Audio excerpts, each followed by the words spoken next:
કોઈકે કીધું કે આખો દી કામ હોય, રાત ના હોવાનું, અમે ભગવાન નામ ક્યારે લઈએ?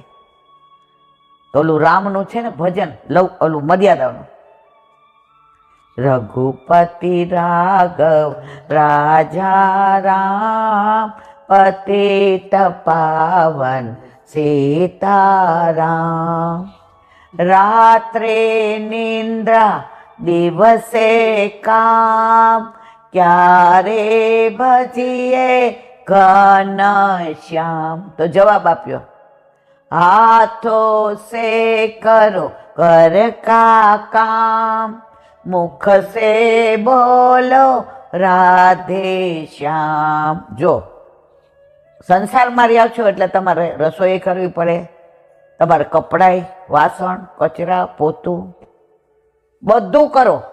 હાથો સે કરો ઘર, મુખ સે બોલો રાધે શ્યામ.